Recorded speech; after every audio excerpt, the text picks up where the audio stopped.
Comme vous le savez sans doute, les RSE sont des travailleuses autonomes. Avec ce statut spécifique, elles se distinguent des autres intervenantes en petite enfance, par exemple celles qui œuvrent en CPE, qui elles sont des salariés. Les RSE reçoivent une subvention et non un salaire comme les autres intervenantes en CPE. Qu'est-ce qui est inclus dans cette subvention? En fait, la subvention comprend quelques composantes qui servent à payer les dépenses d'opération, les protections sociales, des journées de congé et la rétribution des RSE, qu'on appelle plus communément rémunération.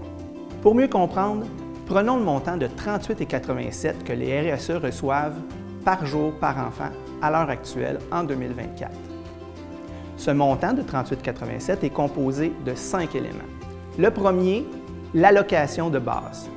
Le deuxième, les protections sociales. Le troisième, les journées d'APSS, qui sont les journées de congé. Le quatrième, les journées de rétribution additionnelle. Et finalement, une prime de reconnaissance. Il est important de rappeler qu'aux 38,87 de revenus de subvention que les RSE reçoivent, il faut ajouter 7 $ de contribution parentale qui leur revient également par jour par enfant. Décortiquons chacune des composantes de la subvention. L'allocation de base sert, entre autres, à payer les dépenses d'opération telles que la nourriture, le matériel éducatif et les frais d'utilisation du domicile personnel de la RSE qui sert au service éducatif. Cette allocation servira également à payer tout le travail effectué par la RSE dans l'exploitation de son service éducatif. Pour ce qui est du montant alloué pour les protections sociales, il sert à offrir les mêmes protections au RSE qu'à tous les autres salariés en petite enfance. Ce montant-là vise à payer pour le Régime des rentes du Québec, le RRQ, le Régime québécois d'assurance parentale, le RQAP, la CNESST, qui permet d'offrir une protection contre les accidents de travail, et finalement, certaines sommes pour la retraite.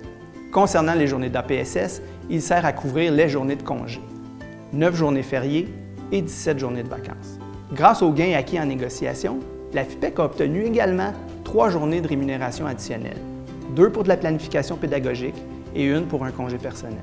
Finalement, les RSE reçoivent une prime de reconnaissance. C'est un important gain que la FIPEC a obtenu lors de la dernière ronde de négociation grâce à la mobilisation historique des RSE. Cette prime sert à reconnaître le volume de travail et la diversité des tâches que les RSE accomplissent au quotidien.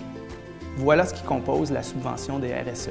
Vous voyez, contrairement à ce qu'on aurait pu penser, la subvention des RSE sert à payer les dépenses d'opération, même celles relatives à l'utilisation du domicile, mais aussi des protections sociales et des congés. Pour plus d'informations, visitez fipec.org/subvention.